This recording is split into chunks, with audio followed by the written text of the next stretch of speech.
పరమేశ్వర స్వరూపమైన సభకి నమస్కారం. నిన్నటి రోజు ఉపన్యాసం పూర్తి చేసే సమయానికి తాటకా సంహారం గురించి నేను మీతో మనవి చేసి ఉన్నాను. మీరు ఈ సందర్భంలో ఒక విషయాన్ని గమనించే ప్రయత్నం చెయ్యండి. తాటక తండ్రి చాలా సదాచారం కలిగినటువంటి వాడు. ఆయన ఏమి దుర్మార్గుడు కాదు, దుర్బుద్ధి కాడు, చక్కటి ఆచారనిష్ట కలిగినటువంటి వాడు అని వాల్మీకి మహర్షి చెప్పారు. అందుకే శ్రీరామాయణాన్ని చదివేటప్పుడు, శ్రీరామాయణాన్ని వినేటప్పుడు చాలా జాగ్రత్తగా పరిశీలన చెయ్యవలసి ఉంటుంది. ఆయన యందు దోషం ఏమైనా ఉందా? దోషం ఏం లేదు. దశరథ మహారాజు గారు పుత్రులు లేకపోతే ఎలా పుత్రకామేష్టి అశ్వమేధం చేశాడో అలా ఆయన కూడా చతుర్ముఖ బ్రహ్మగారి గురించి తపస్సు చేశారు. తపస్సు చేసి ఆయన వలన ఒక కుమార్తెని పొందాడు. చిత్రంగా ఆమె విశేషమైనటువంటి బలసంపత్తి కలిగినటువంటి కుమార్తెగా పరిణమించింది. ఆమెని ఒక యోగ్యుడైన వ్యక్తిని చూసి వివాహం చేశాడు. ఏమి అక్కడ వరకు దోషం ఏముంది? ఏమి దోషం లేదు. కానీ శ్రీరామాయణంలో ఉన్నటువంటి గమ్మత్తు ఏమిటంటే, మొట్టమొదట రామచంద్రమూర్తి ఎవరిని సంహరించడం ప్రారంభం చేశారో ఆ కుటుంబమే శ్రీరామాయణాన్ని చిట్ట చివరి వరకు కూడా శాసిస్తుంది. రామకథని, రాముని జీవితంలో ఉన్న మనశ్శాంతిని, రాముని యొక్క కుటుంబంలో ఉన్న సభ్యుల యొక్క మనశ్శాంతిని, శ్రీరామాయణాన్ని శాసించినటువంటి కుటుంబం రావణుడి చేత రామచంద్రమూర్తి చేత వధింపబడిన మొదటి కుటుంబం. మీరు గమనించండి. ఎందుచేత అంటే తాటకనే ఆయన సంహరించారు. ఆమె కుమారుడు మారీచుడు, ఆయన్ని సంహరించలేదు రామచంద్రమూర్తి. మానవాస్త్రం పెట్టి కొట్టి వదిలేశారు. మారీచుణ్ణి చంపకుండా ఉండడమే రామాయణాన్ని ఒక పెద్ద మలుపు తిప్పింది. మీరు గమనించండి. మారీచుణ్ణి రాముడు సంహరించి ఉండి ఉంటే, ఎందుకంటే సుబాహువుని చంపేశారు, మారీచుణ్ణి కూడా చంపేస్తే ఏమో ఎలా ఉండుండేదో శ్రీరామాయణం. తాటకని చంపారు, కానీ మారీచుణ్ణి వదిలిపెట్టారు. ఆ వదిలిపెట్టేటప్పుడు కూడా ఆయన చెప్పారు లక్ష్మణమూర్తితోటి, నేను ఇతన్ని చంపట్లేదు, వదిలేస్తున్నానని చెప్పారు. ఆ మారీచుణ్ణి విడిచిపెట్టడం రామ కథనంతటినీ తిప్పేసింది ఒక మలుపు. ఇక్కడ మీకు నేను ఒక విషయాన్ని మనవి చేయవలసి ఉంటుంది. రామావతారం చాలా గొప్ప అవతారం, కృష్ణావతారం పరిపూర్ణ అవతారం. రామావతారానికి కృష్ణావతారానికి ఒక ప్రధానమైనటువంటి వ్యత్యాసం ఒకటి మీకు కనపడుతుంది. మీరు చూడండి, కృష్ణ పరమాత్మ చాలా చంటి పిల్లవాడిగా ఉన్నప్పుడు తన దగ్గరికి వచ్చినటువంటి రాక్షసుల దగ్గర నుంచి ఎవ్వరిని వదిలిపెట్టడు. అవకాశం దొరికింది అంటే చంపేయడమే. కురుక్షేత్రం వచ్చేంత వరకు ఆయన ఏమి ఆగడు. కురుక్షేత్రం వచ్చే లోపలే చాలామందిని చక్కబెట్టేశాడు. పూతనాదులను, కంసుణ్ణి, జరాసంధుణ్ణి, వీళ్ళందరినీ అసలు ఇంకా కురుక్షేత్ర యుద్ధం రాకముందే చాలామంది ధర్మ వ్యతిరిక్తమైనటువంటి వాళ్ళందరినీ ఆయన నిగ్రహించాడు. రామావతారం ఏం చేస్తుంటుందంటే కొంతమందిని సంహరిస్తాడు, కొంతమందిని వదిలిపెట్టేస్తుంటాడు.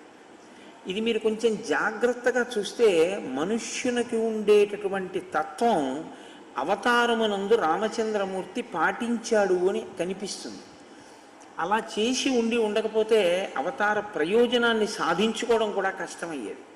మారీచుడు లేకపోతే అంత సమర్థవంతంగా అసలు సీతాపహరణానికి రావణాసురుడికి ఉపకరించగలిగినటువంటి వేరొక రాక్షసుడు ఉంటాడా అన్నది కూడా కొంచెం ఆశ్చర్యకరమైన విషయం. రెండు, రావణాసురుడు ఎంతటి మూర్ఖుడో తెలియాలి అంటే మారీచుణ్ణి వదిలిపెట్టాలి. మారీచుణ్ణి వదిలిపెట్టకపోతే రావణాసురుని యొక్క మూర్ఖత్వం మీకు అర్థం కాదు. ఎందుకంటే ప్రపంచంలో రెండు రకాలైనటువంటి మూర్ఖత్వం ఉన్నవాళ్ళు ఉంటారు.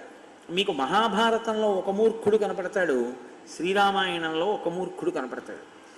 ఒక ఆయనకి యుక్తాయుక్త విచక్షణ లేనివాడు దుర్యోధనుడు. అసలు ఆయనకి మంచి ఇది చెడిది అన్న ఆలోచన చేశాడు అని మనకి అనిపించదు.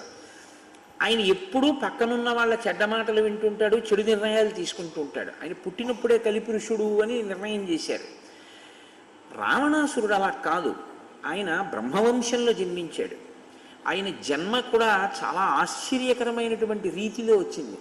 అసలు రావణాసురుడు జన్మించడమే కేవలం ఒక రకమైన అసూయ చేత, ఇలాంటి పిల్లాన్ని మనకి కూడా కనేటట్టుగా మన కూతుర్ని ఆయన దగ్గరికి, విశ్రవసో బ్రహ్మ దగ్గరికి పంపించాలనేటటువంటి దురాలోచన చేత రావణాసురుని యొక్క తాత చేసినటువంటి ప్రణాళిక వల్ల రావణాసురుడు జన్మించాడు.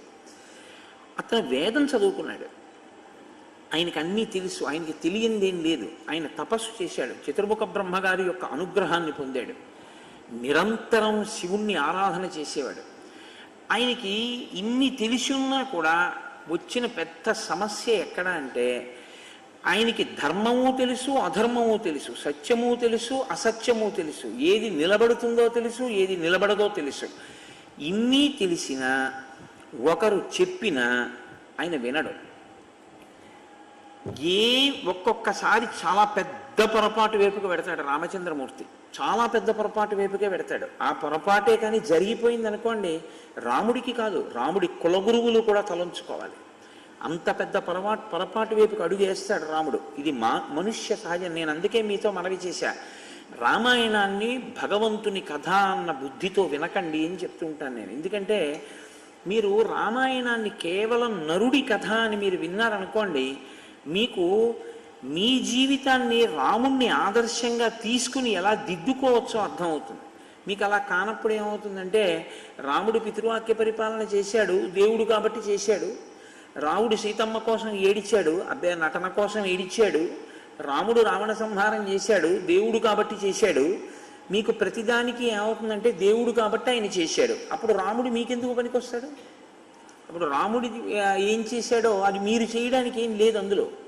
అలా కాదు, రాముడి కథ నరుడి కథ అని మీరు వింటే రావణాసురుడికి ఉన్నటువంటి దోషం ఏదో, రామచంద్రమూర్తికి ఉన్నటువంటి సుగుణం ఏదో మీకు బాగా అర్థమవుతుంది. ఎంత చిన్నవాడు చెప్పనివ్వండి, దానిలో ఉన్నటువంటి యోగ్యతని విచారణ చేస్తాడు రాముడు. విచారణ చేయడం అంటే ఎలా ఉంటుందో తెలుసా అండి? తన బుద్ధికి నచ్చడం అన్నది కాదు రాముడికి. తనకెవరో ఏదో ఒకటి చెప్పారు, అది తనకి అనుకూలంగా ఉంది, అది చేయడానికి బాగుంది, ప్రయోజనం ఇచ్చేస్తుంది. ఇంకొకరు చెప్పారు, అది తక్షణ ప్రయోజనం ఇవ్వదు, చాలా కాలం పడుతుంది, ఏదో శాస్త్రాన్ని పాటించమంటున్నాడు. రెండిట్లో ఏది పాటించాలి అంటే, రాముడు తక్షణ ప్రయోజనాన్ని ఇచ్చేటటువంటి విషయం వైపుకు మొగ్గు చూపించాడు. ఆయన శాస్త్రోక్తమైన వాక్కు ఏది చూస్తాడు, ఏది శాస్త్రం చెప్పింది, ఏది ఋషి చెప్పాడు, దాని వైపుకి మొగ్గుతాడు. అది చాలా గొప్ప గుణం జీవితంలో.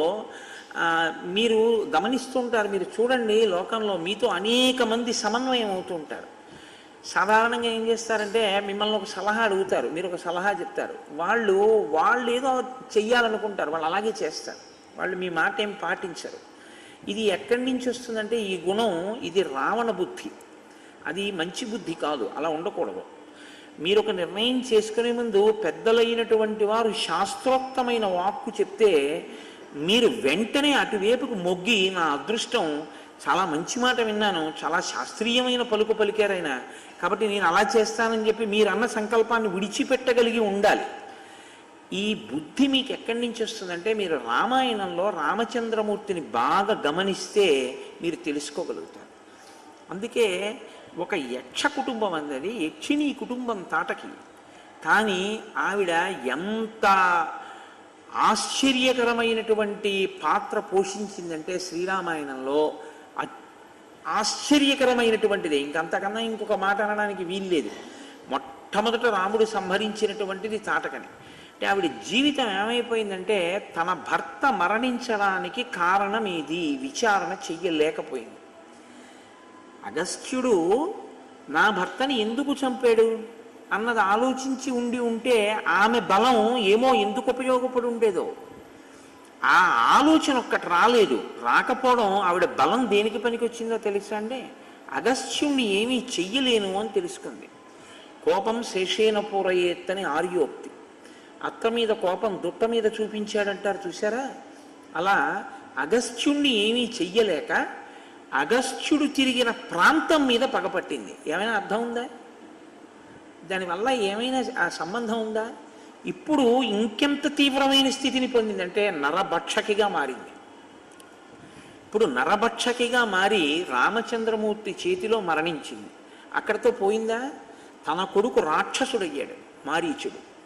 అందుకని దేవతలు సంతోషించారు అని ఒక మాట చెప్తే మీరు కేవలం దేవతలు సంతోషించారు అని చదివేకండి.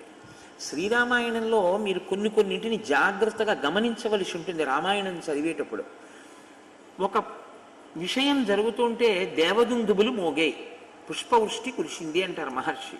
మీరు ఆగాలి అక్కడ, ఆగి ఒకసారి ఆలోచన చెయ్యాలి. ఈ సన్నివేశంలో అలా ఎందుకు జరిగింది, దేవతలు ఎందుకు సంతోషించారు? దేవతలు ఎప్పుడూ కూడా ధర్మం గెలవాలని కోరుకునేటటువంటి వాళ్ళు.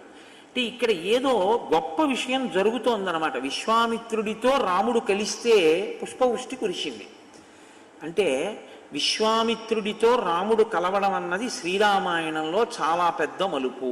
మీరు ఆ కోణంలో రామాయణాన్ని ఒకసారి చూడవలసి ఉంటుంది. అప్పుడు ఒక్కొక్కసారి శ్రీరామాయణం అంతా ఉంటుందండి. ఇది యుద్ధకాండలో అసలు మరీ విశేషంగా ఉంటుంది. ఒక్కొక్కసారి బయలుదేరితే పరాగముతో కూడిన గాలి వీచింది అంటారు మహర్షి. అంటే దుమ్ముతో గాలి రేగింది అంటారు. నక్కల నోట్లోంచి అగ్నిహోత్రం పడింది అంటారు. ఒక్కొక్కసారి ప్రకృతి పులకించింది అంటారు. ఒక్కొక్కసారి ప్రకృతి శోషించింది అంటారు. ఇవి వ్యక్తులలో ఉండేటటువంటి హృదయ స్పందనలకు ప్రకృతి ప్రతిస్పందిస్తూ ఉంటుంది.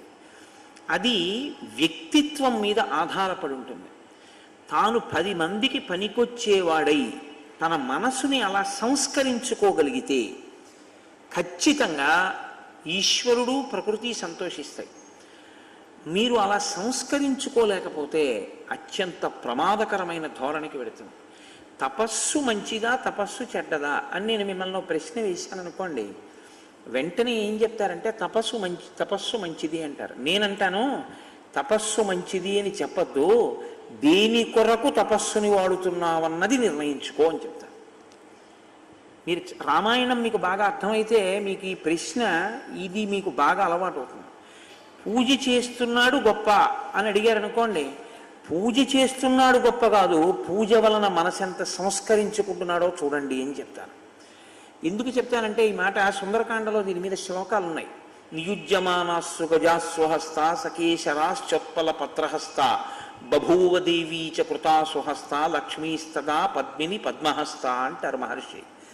ప్రతిరోజు పూజ చేస్తాడు రావణుడు లక్ష్మీదేవికి.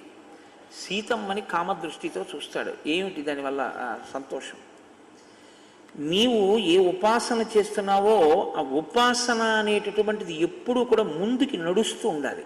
ఈ నడవడం అన్నది ఎలా ఉండాలో తెలుసా అండి?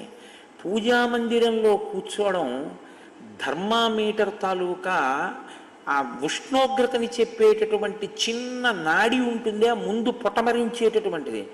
దాన్ని మీరు ఇలా చేత్తో పట్టుకున్నారనుకోండి, మీ శరీరంలో ఉష్ణోగ్రత ఎంత ఉందో అంతవరకు అందులో ఉన్న పాదరస మట్టం ముందుకెడుతూనే ఉంటుంది. మీ పూజామందిర ప్రవేశం మీరు రాత్రి పడుకునేంత వరకు మీలో ఉపాసనను అలా నడిపిస్తూ ఉండాలి తప్ప పూజామందిర ప్రవేశం దేని కొరకు అంటే కేవలం 1 గంట సేపు ఏదో భగవంతుడికి అగరత్తులు చూపించడానికి, దీపం చూపించడానికి, 23 గంటలు పాపకర్మ చేయడానికి పనికొచ్చింది అనుకోండి. మీరు చేసే ఈ గంట పూజ మిమ్మల్ని రక్షించలేదు. బాగా జ్ఞాపకం పెట్టుకోండి. మీరు ఏం చేస్తున్నారంటే సంభారములను వాడుతున్నారంతే. నేను ఏమని చెప్పవలసి ఉంటుందంటే దాని గురించి మీరు కొన్ని సంభారములను వినిమయం చేస్తున్నారు తప్పించి మీ మనస్సు మీద దాని ప్రభావం ఏమీ లేదు. మీ మనస్సు ఏమీ మారలేదు, అది సంస్కరింపబడలేదు. మనస్సు సంస్కరింపబడనంత కాలం మీరు తపస్సు చెయ్యండి, పూజ చెయ్యండి, పునస్కారం చెయ్యండి, సత్కారాలు చేయండి, సన్మానాలు చెయ్యండి, ఏది చెయ్యండి, నిరర్థకం. మీకు అందుకే శ్రీరామాయణంలో తపస్సు చేసేవాళ్ళు కనపడతారు, తపస్సు చెయ్యని వాళ్ళు కనపడతారు. రాముడు తపస్సు చేశాడు అని శ్రీరామాయణంలో ఎక్కడా లేదు. ఆయన వెళ్ళిపోయి ఎక్కడ అరణ్యంలో ముక్కు మూసుకొని ఇన్నాళ్ళు తపస్సు చేశాడు, దేవతలు ప్రత్యక్షమయ్యారని లేదు. తపస్సు చేశాడు రావణాసురుడు.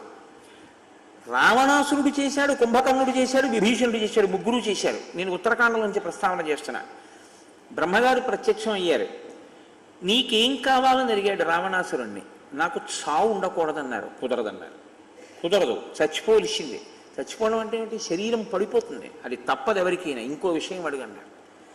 అయితే నాకు వీళ్ళ వీళ్ళ వీళ్ళ వీళ్ళ వల్ల మరణం ఉండకూడదన్నారు. తథాస్తు.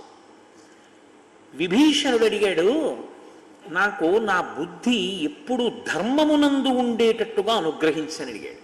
ఇది కోరుకోవలసింది. ఏదైనా ఉంటే వడపోసి మీరు చూస్తే అక్కడ దొరుకుతుంది సారాంశం. ఆయన అన్నాడు, నాకు ఎప్పుడూ నా బుద్ధి ధర్మము వైపుకి నిలబడాలి, అలా అనుగ్రహించన్నాడు. ఆయన అన్నాడు, నువ్వు చిరంజీవివి, నువ్వు ఎప్పటికీ బ్రతికే ఉంటావు అన్నాడు. అడిగిన వాడికి ఇవ్వలేదు, అడగని వాడికి ఇచ్చాడు. ఏమిటిది? ఇది శ్రీరామాయణం అంటే. మిమ్మల్ని చిరంజీవిని ఏది చేస్తుందంటే మీ ధర్మమే మిమ్మల్ని చిరంజీవిని చేస్తుంది. మీ వంశాన్ని ఆచంద్రతారార్కం నిలబెడుతుంది. అదొక్కటి విడిచిపెట్టి ఇంకా ఎన్ని పట్టుకున్నా అవి మిమ్మల్ని రక్షించేవి కావు. రావణుడు ఎన్ని పట్టుకోలేదు, ఏవి రక్షించే రావణుడు పడకుండా. విభీషణుడు అన్నీ వదిలిపెట్టి, అన్నయ్య తప్పట్లేదు వదిలేస్తున్నాను అని అన్నయ్యని వదిలిపెట్టి లంకా సామ్రాజ్యాన్ని విడిచిపెట్టి ధర్మాన్ని పట్టుకున్నాడు, రాముణ్ణి కాదు. మీరు బాగా గుర్తుపెట్టుకోండి. విభీషణుడు పట్టుకున్నది ధర్మాన్ని. మరి రాముణ్ణి ఎందుకు పట్టుకున్నాడు? రామో విగ్రహవాన్ ధర్మ కనుక పట్టుకున్నాడు. ధర్మమే రాముడు కనుక పట్టుకున్నాడు. రాముడు ధర్మం కాకపోతే విభీషణుడు రాముణ్ణి పట్టుకోడు. ఇప్పుడు విభీషణుడు ఏమయ్యాడు? అప్పుడు కాదు, ఇప్పటికీ లంకకి రాజుగానే ఉన్నాడు, కాంచన లంకకి. ఇది మీరు శ్రీరామాయణం వలన తెలుసుకోవలసినటువంటి సత్యం తప్ప. ఎప్పుడో తాటకా సంహారం అయిపోయింది, ఎందుకు శ్రీరామాయణం నేను చెప్పడం, ఎందుకు మీరు వినడం, ఏమిటి దానివల్ల ప్రయోజనం ఏమిటి అంటే, శ్రీరామాయణం మనుష్య జాతి ఉన్నంతకాలం చెప్పాలి అని బ్రహ్మగారు ఎందుకన్నారంటే, మనిషిని మనిషిగా ఉంచగలిగినటువంటి కావ్యం శ్రీరామాయణం. మీరు ఏది సంస్కరించుకోవాలో శ్రీరామాయణం నేర్పుతుంది. ఎంత తపస్సున్నా, ఎంత బలం ఉందా, మనసుని సంస్కరించుకోలేకపోతే తాటక ఏం సాధించింది, మారీచుడు ఏం సాధించాడు. ఇప్పుడు ఇటువంటి తాటకా సంహారం జరిగితే ఆశ్చర్యం ఏమిటంటే దేవతలు సంతోషించారు. దేవతలు చాలా సంతోషిస్తే దేనికి సంతోషించాలి? బలము అధర్మము వైపుకి ఎక్కడ ఉపయోగపడుతోందో, బలము తను చేసిన తప్పుని తెలుసుకోవడానికి సిద్ధపడకుండా అహంకారం అడ్డుపడి దుర్వినియోగం వైపుకే అడుగులు ఎక్కడేస్తోందో అది త్రుంచబడిందని దేవతలు సంతోషించారు కదా. ఇప్పుడు దీనికి అసలు మూలకందం తాటక రావణుడా? మీరు బాగా ఆలోచించండి. ఇలాంటి పనులు చేయడంలో అగ్రగణ్యుడెవరు? చనిపోయినటువంటి వ్యక్తి ఒక కింకరుడు లాంటి వాడు ఆ తాటక. నిజానికి తాటక పాత్ర చాలా చిన్నది రావణాసురుడితో పోలిస్తే. అందుకే విశ్వామిత్రుడు అన్నాడు, నేను చూడలేదా రావణాసురుణ్ణి అన్నాడు. బ్రహ్మగారి వల్ల వరాలు పొందాడు, లోకాన్ని క్షోభింపచేస్తున్నాడు. అతను రాలేదు, అతని పనుపున వచ్చిన రాక్షసులు వస్తున్నారు అని చెప్పాడు ఆయన. ఆయన ఎంత సత్యం మాట్లాడతాడండి మహానుభావుడు. ఇప్పుడు వీళ్ళందరూ ప్రబలిపోవడానికి కారణమైన వాడెవరు? రావణుడు. ఇప్పుడు అసలు ఇక్కడ మొదలైనటువంటి పని అక్కడ వరకు వెళ్ళాలి, రావణ వధ వరకు వెళ్ళాలి. ఇక్కడ తాటకని చంపడానికి ఎందుకు ముందుకొచ్చాడు రాముడు? కారణం చెప్పాడు. ధర్మము నాకు ప్రధానం, పితుర్వచన నిర్దేశాత్ పితుర్వచన కారణాత్ వచనం కౌశికస్యేతి కర్తవ్యమని శంకయ. నిన్న మీతో నేను మనవి చేశా, ఆర్షధర్మంలో ఎప్పుడు మాట్లాడినా కర్తవ్యం, ఆ మాట చాలా చాలా పెద్ద మాట, చాలా గంభీరమైనటువంటి మాట. ఇది మీరు పట్టుకోగలిగితే జీవితంలో సుఖశాంతులు ఎక్కడి నుంచో రావు. ఎవరో తెచ్చి మీ జీవితంలో శాంతి పెట్టలేరు, ఎవరో తెచ్చి సుఖాన్ని మీకు ఇస్తారనుకోవడం ఒక వెర్రంతే. అలా ఏం ఉండదు. సుఖము శాంతికి భంగకరములు మిగిలినవి. బాగా జ్ఞాపకం పెట్టుకోండి. నా వెర్రి, నా వ్యామోహం ఏమవుతుందంటే నా సంసారం చేస్తుంది, ఇస్తే అప్పుడు నా సుఖశాంతులకు అది భంగపాటు అవుతుంది. అలా వ్యామోహం లేకుండా మీరు మీ కర్తవ్యమునందు నిష్ఠతో ఉంటే మీరు ఎప్పుడు శాంతితో ఉంటారు, సంతోషంతో ఉంటారు. కాబట్టి ఇప్పుడు దేవతలు కర్తవ్యతానిష్టతో ఉండి ధర్మము కొరకు చంపిన వాడెవడు? వ్యక్తిగతంగా ఏమైనా రాగద్వేషాలు ఉన్నాయా రాముడికి తాటకకి? ఏం లేవు. అసలు ఆయనకు ఆ వనం కూడా తెలియదు. ఆయన ఇప్పుడు తాటకం చూడలేదు కూడా. అగస్త్యుడితో రాముడికి పరిచయం ఉన్నట్టు రామాయణంలో ఇక్కడి వరకు ఏం లేదు. మరి ఎందుకు చంపాలండి అసలు? అంటే ఒక పని చేసేటప్పుడు మీకు ఒక నిర్దిష్టమైన ఆలోచన ఉండాలి. ఈ పని ఇందుకు చేస్తున్నాను, అసలు ఆ ఆలోచనే లేకుండా ఏదో చేసేస్తున్నాను, అది వద్దని చెప్తుంది రామాయణం. మీ ఆలోచన మొట్టమొదట ఏ విషయంలోనైనా స్పష్టంగా ఉండడం. ఎంత చిన్న విషయంలోనైనా సరే స్పష్టమైన ఆలోచన, స్పష్టమైన ప్రణాళిక ఉండాలి. ఇదే ఇవాళ లోపించినటువంటి విషయం. అలారం పెట్టుకుంటాడు, నిద్ర లేవడు, కాలేజీకి వెడతాడు, చదువుకోడు, పరీక్షలు వస్తుంటాయి, టీవీ పెట్టుకుంటాడు. ఎప్పుడూ కూడా తను చెయ్యవలసినది ఏది చేద్దామనుకున్నాడో అది చేయడు. ఎందుకు చేస్తున్నాడో వాడికి కారణం తెలియదు. నువ్వు ఇది ఎందుకు చేస్తున్నావు అని అడిగారు అనుకోండి, చెప్పలేడు, కారణం ఉండదు. ఏదో ఒకటి చెయ్యాలి కదండి అంటుంటాడు. బీటెక్ అయిపోయిన తర్వాత ఏం చేస్తున్నావు అని అడిగారు అనుకోండి, హైదరాబాద్ వెళ్ళిపోయి అక్కడ కంప్యూటర్స్ని దేనికి నేర్చుకుంటున్నావు అని మీరు అడిగారు అనుకోండి, అందాక ఏదో ఒకటి చెయ్యాలి కదండి అంటాడు. అందాక ఏదో ఒకటి చెయ్యాలని చేసేవాడే కానీ దీన్ని ఇందుకోసం చేస్తున్నానని చెప్పేవాడు ఉండడు లోకంలో. అసలు ఆయనకి లక్ష్యం లేదు. రాముడు అలా కాదు. గోబ్రాహ్మణ హితార్థాయ దేశస్యాస్య సుఖాయ చ. నేను గోబ్రాహ్మణుల హితము కొరకు, దేశక్షేమము కొరకు, రాజపుత్రుణ్ణి కనుక నేను తాటకా సంహారం చేస్తున్నాను. ఆవిడిది దోషం అని ఎలా నమ్ముతున్నావు? నువ్వేం తీర్పు చెప్పడానికి విన్నావా? గురువు నువ్వు చెప్పావు చాలు. ఇక మీకు అమృత దోషం ఉండదు, మీకు అవసరం లేదు, మీరు అలా చెప్పరు. మీరు చెప్పారు, చంపేస్తున్నారు. అంటే చిన్న వయస్సులో ఎంత పరిణితి ఉందో చూడండి. నేను మీకు తరచు మనవి చేసేది ఇదే. శ్రీరామాయణాన్ని కేవలం ఏదో కావ్యం, ఎప్పటిదో పుస్తకం, అది ఎప్పటిదో రామాయణం అని మీరు అనుకోకండి. మీరు మీ పిల్లలతో కలిసి భోజనం చేసేటప్పుడు శ్రీరామాయణంలో ఒక్క ఘట్టం గురించి మీరు మీ పిల్లలతో మాట్లాడగలిగితే, చూసావా రాముని యొక్క ఆలోచన సరళి అంటే ఎలా ఉంటుందో చూసావా? 2 శ్లోకాలు, కానీ ఆయన మనసు అంటే, ఆయన బుద్ధి అంటే ఎలా ఉంటుందో చూసావా? ఇది చాలా అవసరమైంది. ఇది నేర్చుకోవాలి మనిషి అన్నది మీ బిడ్డల్ని శ్రీరామచంద్రమూర్తిగా తయారు చేస్తుంది. కాబట్టి రామాయణం ఇప్పటికీ కాదు, ఎప్పటికీ రామాయణం ప్రతి వారికి అవసరమే. కాబట్టి ఇప్పుడు దేవతలకు కావలసింది ఏమిటి? ఎవరు ఇంత ధర్మ విచక్షణతో తాటకని చంపాడో వాడే ఇంత ధర్మ విచక్షణతో రావణుణ్ణి కూడా చంపుతాడు. కాబట్టి ఇప్పుడు ఎవరు ఈ శక్తిని లోకరక్షణకి ఉపయోగించాడో, ఎవడు తన శక్తిని లోకాన్ని పాడు చేయడానికి ఉపయోగిస్తుంటే వాళ్ళని చంపాడో వాడి శక్తి పెంచాలి. ఇప్పుడు మీరు బాగా అర్థం చేసుకుని ఉంటారు, అదొక ఈక్వేషన్ అనమాట. మీరు దేవతల యొక్క అనుగ్రహం మీకు కలగాలి, మీకు కావాలనుకుంటే మీరు ఎలా ఉంటే కలుగుతుందో తెలుసుకోండి. దేవతానుగ్రహం అనేటటువంటిది ఎందుకు కలుగుతుందయా? వాడికి హితం చేయవయ్యా, వాడి వల్ల లోక హితం కలుగుతుందయా అని వెంటబడతారు. అందుకని ఇప్పుడు దేవతలు ఏం చేశారు? విశ్వామిత్రుడి దగ్గరికి పరిగెత్తుకొచ్చారు.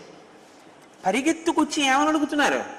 నువ్వు నిన్నను మంత్రగ్రామం గృహాణత్వం బలాం అతిబలాం స్తథా, మంత్రగ్రామం రాముడికి ఇచ్చావు. రాముడు ఏం చేశాడు?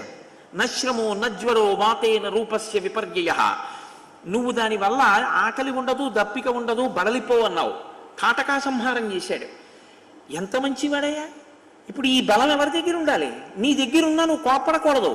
నీ దగ్గర ఉంది, ఉపయోగం లేదు. ఎందుకని ఉపయోగం లేదు? ఇక నువ్వు కోప్పడవు, నువ్వు బ్రహ్మర్షిత్వాన్ని పొందావు, నీకు శత్రుమిత్ర భేదం లేదు, అందరినీ ప్రేమించేస్తున్నావు. కానీ లోకంలో ధర్మ సంస్థాపనకి చంపడానికి యోగ్యమైనటువంటి స్వరూపంతో వచ్చాడు, నరుడిగా వచ్చాడు. విష్ణువుగా రాముడు ఉండి ఉంటే ఈ లోకంలో బాగా జ్ఞాపకం పెట్టుకోండి, విశ్వామిత్రుడు ఉపదేశం చెయ్యవలసిన అవసరం లేదు. ఎందుకంటే ఆయన వేద వేద్యే పరే పుంసి, వేదమే ఆయన దగ్గర నుంచి వచ్చింది. అయినప్పుడు ఇంక రాముడికి ఉపదేశం ఏమిటండి? రాముడికి ఉపదేశం ఉండదు, భాషిస్తాయి. ఆయన తనంత తానుగా ఉపయోగించగలడు.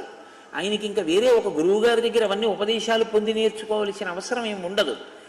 కానీ నరుడిగా ఉన్నాడు. ఇప్పుడు విష్ణు స్వరూపంతో నాకు ఇవన్నీ తెలుసని ప్రయోగించాడు. ఒక గురువు ముందుకొచ్చి ఇవ్వాలి. బాగా గుర్తుపెట్టుకోండి ఈ విషయాలు. మీరు రామాయణంలో చాలా పెద్ద రహస్యం ఇక్కడ దాక్కునుంది. గురువు దగ్గరికి మీరు వెళ్ళి అడగడమా నాకు మంత్రం ఇమ్మని, గురువు పిలిచి మీకు మంత్రం ఇవ్వడమా అంటే, గురువే పిలిచి మీకు మంత్రం ఇస్తే అది సమున్నత స్థితి. మీ అదృష్టం పండిందని గుర్తు. ఇచ్చిన మంత్రాన్ని మీరు అనుష్ఠించకపోతే మీరు రుణపడిపోతారు గురువుగారికి, మంత్రానికి. మీరు వెంటపడ్డం వేరు, బోర్డులు పెట్టి చేసే ఉపదేశాలు కావు. ఇవాళ పొద్దున్న ఇంతమందికి గురువుపదేశం చేస్తాం, ఏదో ఇంతమందికి ఇది చేస్తామని బోర్డులు పెట్టి 100 రూపాయలు రసీదులు రాసి చేసే మంత్రోపదేశాలు కావు రామాయణం మాట్లాడేది. రామాయణం మాట్లాడేది సమున్నత స్థితిని మాట్లాడుతుంది. ఒక గురువు తనంత తాను ఉపదేశం చెయ్యాలి. ఎందుకు చేస్తాడు? దేవతా ప్రేరణ చేత చేస్తాడు. ఇతనికి నేను ఈ బలాన్ని ఇస్తే, ఇతని వల్ల ఈ మంత్రాధిష్టాన దేవతానుగ్రహం అతనిలోకి వెడితే ఆ అనుగ్రహంతో ఇతని లోకానికి ఏమైనా ఉపకారం చేస్తాడా? ఈ లెక్క గురువుగారు కట్టాలి. ఈ లెక్క గురువుగారు కట్టకుండా చిత్తం వచ్చినట్టు అడిగిన వాడికల్లా మంత్రాలు ఇస్తే ఆయన ఎవరో నీకు తెలియదు, ఆయన అడిగాడు నువ్వు ఇచ్చావు. ఎందుకు ఆ ఉపదేశం? అది అర్థం లేనటువంటి ఉపదేశం.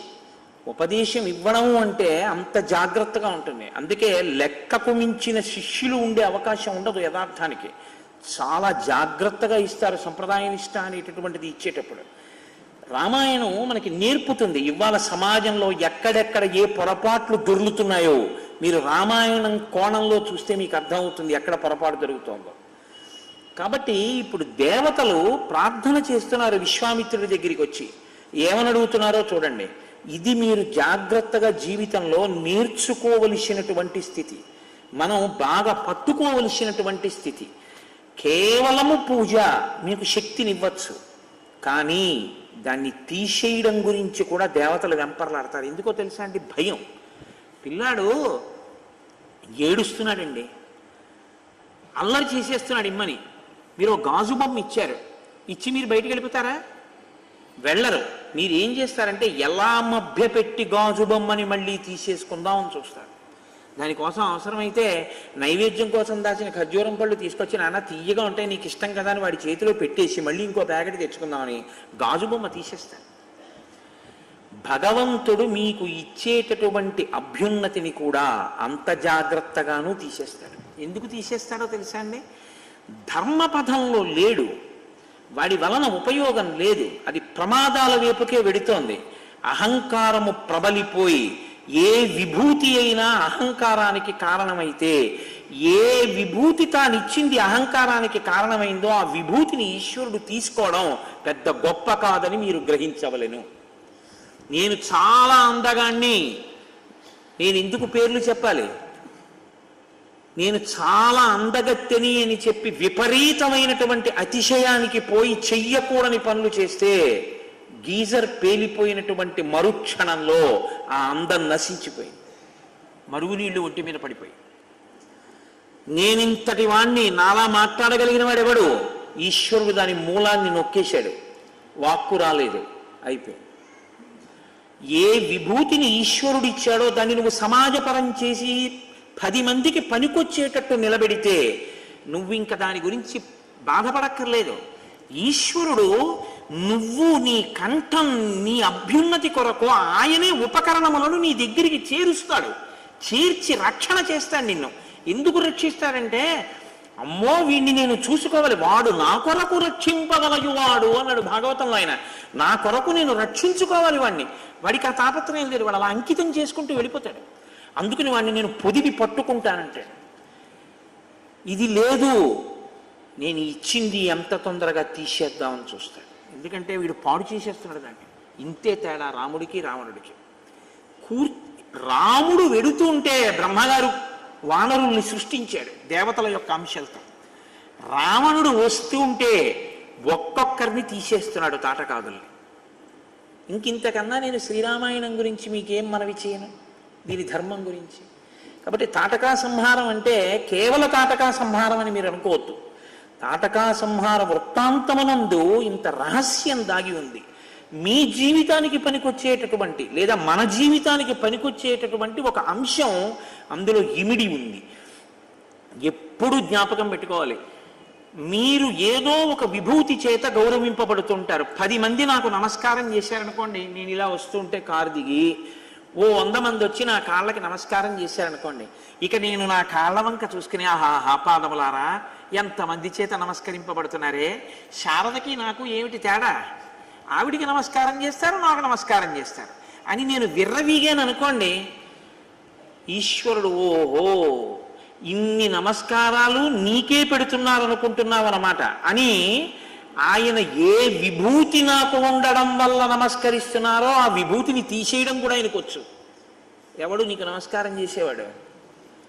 ఏది నీ కుటుంబం గురించి నీ గురించి చెప్పు ఉపన్యాసం 5 ఉంటారేమో ఇందులో. రాముడి గురించి చెప్తున్నావు కాబట్టి వింటున్నారు, నువ్వు రామకథ చెప్తున్నావు కాబట్టి నీకు నమస్కారం చేస్తున్నారు. రామ నీ నామం చెప్తే నీ కథ 2 గంటలు చెప్తే ఇంతమంది నమస్కారమా, ఇంతమంది కూర్చుని వినడమా? తండ్రి జన్మజన్మలకి ఈ సౌభాగ్యాన్ని నాకు మిగల్చు, ఇంకింతకన్నా నాకేం కావాలి తండ్రి, బతికున్నన్నాళ్ళు నా ఊపిరి నిన్ను స్తోత్రం చేస్తే చాలు, అంతకన్నా నాకేం వద్దని నువ్వు అడగగలిగితే ఈ పూజనీయత 10 రెట్లు అవుతుంది. అది అనుషంగికం. దాని గురించి నువ్వు వెంపర్లాడక్కర్లేదు, అది వస్తుంది. అది దాని గురించి నువ్వు వెంపర్లాడడం మొదలెడితే అసలుది పోతుంది. ఇదే దేవతానుగ్రహం అంటే. ఇది మీరు పట్టుకోవలసి ఉంటుంది బాగా రామాయణంలోంచి.